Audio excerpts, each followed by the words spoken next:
Every day we witness food being thrown away, water left running, and good consumed far beyond what is needed. In a world where millions still struggle with the scarcity, waste has become a normalized part of modern life. Often, it is viewed as a personal habit or a minor ethical issue. However, from an Islamic perspective, wasting resources is far more serious than it appears. Islam teaches humans are the Khalifah or steward entrusted by Allah Subhanahu wa Taala to manage the earth responsibly. This trust, known as amanah, requires balance, moderation, and accountability in the way resources are used. In the Quran, Surah Al-Araf, verse 31, stated that, indeed, He does not like wasteful. And this verse highlights that wastefulness is not merely discouraged, but also morally condemned. In Islamic jurisprudence, waste is addressed through the concept of israf, which refer to the excess, and tabzir, which refer to the reckless and unnecessary spending or disposal of resources. This video explores how we address the issue of wasting resources by examining Islamic legal principles, the objective of Shari'ah, and their relevance to the contemporary challenges. Okay, let's begin with question 1. For question 1, we discuss what Fiqh objective support sustainable resources use. The main framework that supports sustainability in Fiqh is Maqasid al-Shari'ah, which refer to the objective of Islamic law. Among the 5 main objectives, 2 are especially important for sustainable resources use. First is Hifz al-Nafs, which is the preservation of life. A healthy environment is necessary for human survival. Clean water, clean air, and sufficient food are essential for life. When resources are wasted or polluted, human health and survival are threatened. Therefore, protecting the environment supports the objective of preserving life. Second is Hifz al-Mal, which means the preservation of wealth. Natural resources are considered a form of wealth given by Allah. If resources are used excessively or irresponsibly, they may become scarce and unavailable for future generations. Sustainable management ensures that wealth is preserved and can benefit both present and future societies. Scholars such as Nurhalis explain that Maqasid al-Shari'ah can act as a normative framework for environmental sustainability. Meanwhile, Agustier highlights that Fiqh principles like justice, public interest, and trust support fair and responsible resources use, especially in public policies. So, in conclusion, Fiqh clearly supports sustainable resource use through Maqasid al-Shari'ah, protecting life, preserving wealth, and fulfilling our role as trustees show that sustainability is not separate from Islam, but deeply rooted in Islamic law and ethics. For the next research question, we will discuss how Qawaid Fiqhiyah or Islamic legal maxims govern the provision of waste, based on 2 academic articles, Jalal et al. 2022 and Al-Far 2025. First, Jalal et al. 2022 examined household solid waste management from an Islamic legal and ethical perspective. Although the authors don't always label the principles as explicitly as Qawaid Fiqhiyah, but their discussion clearly shows that waste is prohibited through foundational legal maxims. One of the most important maxims highlighted is La Darar wa La Dirar, which means that should be neither harm nor reciprocating harm. The authors explained that excessive waste causes environmental pollution, health risk, and social injustice. Therefore, wasting is not just a careless behavior, but a violation of a juristic rule meant to protect society and the environment.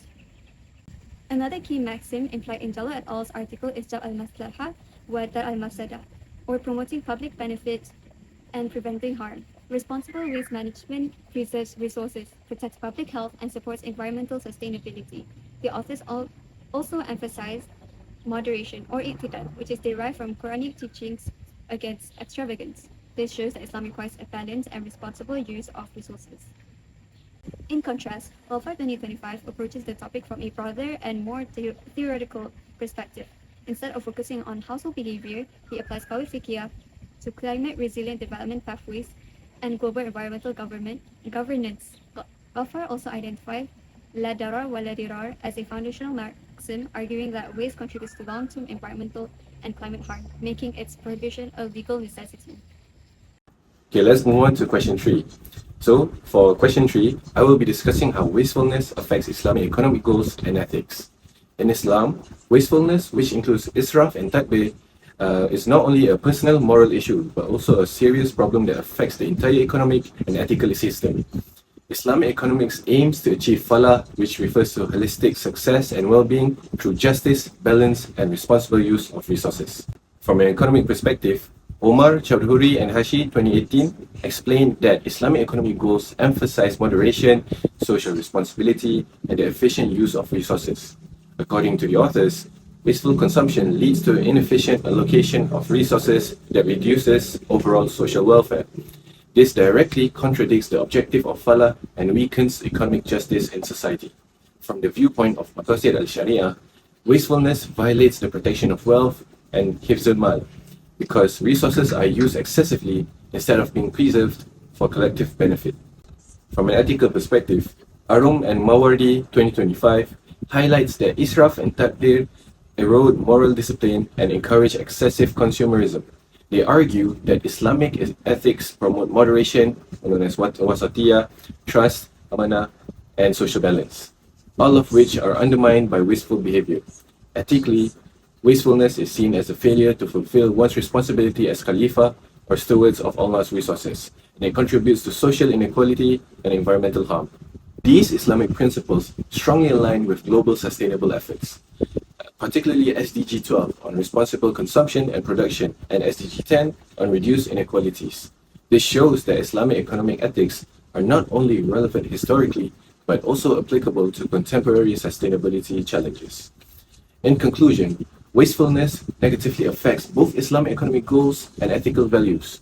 Islam provides a balanced framework that emphasizes moderation, justice, and responsibility, making the avoidance of waste not only an economic necessity, but also a moral and religious obligation. Now, you might be wondering, how does Fiqh address the issue of wasting natural resources? Natural resources such as water, food, and energy are essential for human survival. And yet, modern society faces a growing challenges of waste and overconsumption. Islamic jurisprudence or Fiqh provide a clear framework to address this issue, emphasizing moral responsibility, balance, and accountability. The first study by the author of Demasari and Al-Kafi highlight that humans are appointed as Khalifa or steward of the earth. This role comes with the ability to manage resources responsibly, and wasting resources is seen as israf or tabdir, clearly condemned in the Quran. While the concept of mizan or ecological balance reminds us that excessive consumption disrupts the natural order. And this study show that Fiqh guide ethical behavior and provide legal and moral accountability for our interaction with the environment. The second study by the author of Nasir, Nair, and Ahmad expand this view by linking environmental responsibility to the objective of Maqasid al-Shari'ah, especially at the essential or daruriyah level. They argue that wasting resources threatens the life and wealth, making it a serious violation within the Shari'ah. Importantly, their studies connect Islamic ethics with the global sustainability effort like the UN Sustainable Development Goals, showing that moderation and stewardship, also conservation, are both religious obligation and practical tools for modern environmental management. In a real-life term, these findings show how Fiqh can guide our daily action. For example, reducing food and water waste, conserving the energy, and practicing the mindful consumption. On a larger scale, principles like Khalifa and Mizan encourage responsible industrial practices, resources, policy, and environmental planning. The key insight from both studies is that Islamic guidance exists, but the challenge lies between bridging the gap between the principle and everyday practices.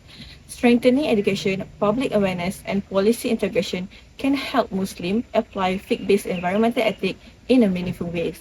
Moving to the next discussion on how the principle of israf and tabdir can serve as a critical framework to evaluate and reduce resources wastage in the modern society.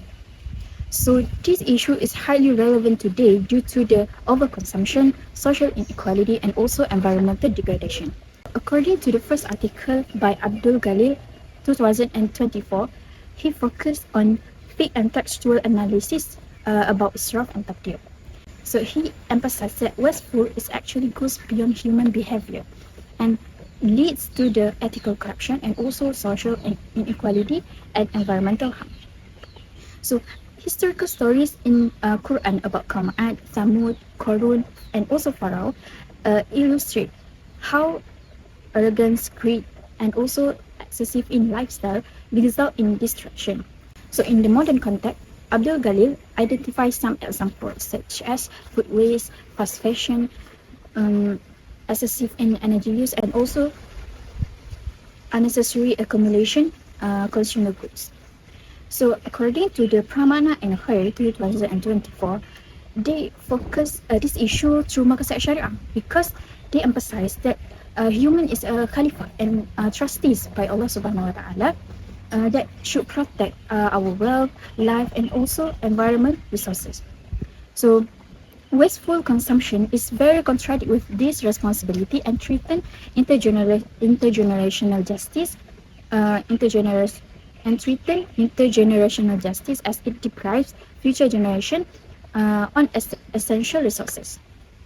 So we can align this principle with United Nations Sustainable Development Goals, particularly SDG 12 on responsible consumption, SDG 6 on water conservation, and also SDG 13 on climate action.